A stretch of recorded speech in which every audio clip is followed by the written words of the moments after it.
avec nous en plateau Denis Jacob, bonjour. Vous êtes secrétaire général d'Alternative Police CFDT. Cette image qu'on aimerait vous montrer ce matin, ce CRS qui est malmené à Paris, ça se passe à Paris, il est roué de coups. Qu'est-ce que vous ressentez quand vous voyez ces images, quand vous les découvrez hier? Ce n'était pas prévu, on ne pouvait pas prévoir qu'il y allait avoir ce regain de violence. Regardez ces images qu'on vous montre ce matin, ce CRS qui est roué de coups à terre.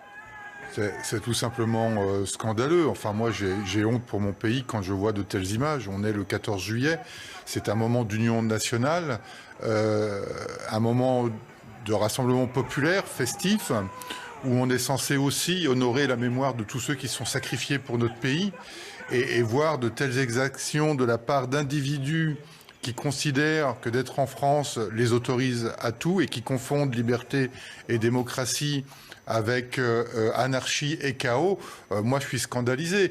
Ce n'est plus tolérable. Ce n'est pas parce que nous avons un droit fondamental à manifester et à s'exprimer que ça autorise aux pires exactions. Alors, on se doutait malheureusement que nous aurions des éléments perturbateurs à l'occasion de ce 14 juillet, que ce soit pour certains pour revendiquer, faire le buzz médiatique parce qu'on est en perte de vitesse et refaire la une des médias parce qu'on ne parlait plus d'eux, et puis les autres qui, à l'occasion de la Coupe d'Afrique des Nations, se sont livrés à de véritables scènes de guérilla urbaine dans certaines métropoles. On va vous faire réagir notamment sur cette autre actualité, mais sur les gilets jaunes hier, ces affrontements, ces tensions, on a une idée du profil de ces gens quand on entend les slogans anti-Macron, Macron démission, ou alors tout le monde déteste la police, qu'on a pu entendre encore hier. C'est très anarchistes. Qui sont ces gens qui ne portaient pas de gilets jaunes? Ce sont toujours les mêmes. Ce sont des radicaux d'extrême gauche, ultra gauche, qui de toute façon ne reconnaissent pas l'autorité de l'État telle que nous l'avons dans notre pays et qui sont là pour essayer de déstabiliser l'ordre établi. Ils ne viennent pas pour revendiquer, ils viennent tout simplement pour se confronter à l'autorité de l'État. Et là, en l'occurrence, l'autorité de l'État, ce sont les forces de sécurité. Donc ces individus doivent être neutralisés.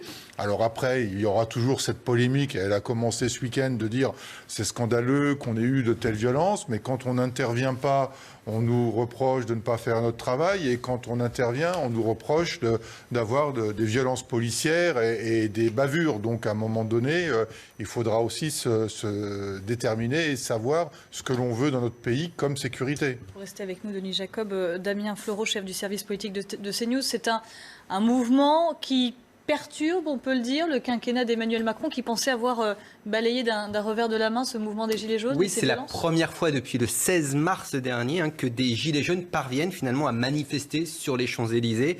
On a revu des figures du mouvement.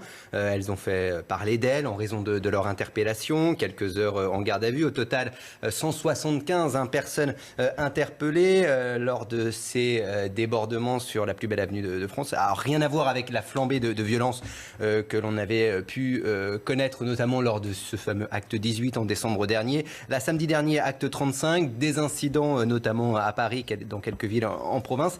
Mais c'est vrai que finalement, ce mouvement dit des Gilets jaunes est toujours là comme un sparadrap pour le gouvernement, pour le couple exécutif, notamment pour Christophe Castaner, avec ces polémiques sur l'usage de LDB ou de la gestion des foules lors des manifestations. On a vu hier des pancartes où est Steve, ce jeune homme disparu à Nantes le 21 juin dernier lors d'une opération de police. Alors, les figures du mouvement des Gilets jaunes disent que l'été sera plutôt calme, mais préviennent à la rentrée, il y aura de nouvelles manifestations, de nouveaux rassemblements, à l'occasion notamment de certains rassemblements d'organisations syndicales liés à la réforme des retraites ou à l'assurance chômage, avec ce point d'orgue du 17 novembre 2019, les 1 an de ce mouvement des Gilets jaunes. Merci beaucoup Damien Fleureau. Quelques débordements également hier en marge de la qualification en finale des Algériens, en finale de la Coupe d'Afrique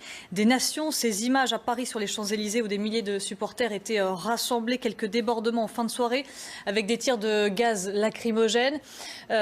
vous les découvrez. Là, on est sur le haut de l'avenue des Champs-Élysées. À Marseille, également, un face-à-face tendu entre certains supporters et des forces de l'ordre. Image qu'on va découvrir du quartier du Vieux-Port à Marseille, où les échauffourées se sont poursuivies jusque tard dans la nuit. Un mot, Denis Jacob, sur voilà, ces débordements, ces tensions entre les forces de l'ordre et les supporters algériens à Paris et ailleurs? Une fois de plus, on constate qu'au prétexte qu'on est en France, on se croit autorisé de faire tout ce que l'on veut, de casser des Français qui supportent la victoire, qui supportent la victoire d'un pays étranger dans lequel on ne les aurait certainement pas autorisés à se comporter comme ils se sont comportés hier soir à Marseille, à Lyon, à Valenciennes ou même à Paris. Et ce chiffre, 282 interpellations sur l'ensemble du territoire, écoutez, c'est criant.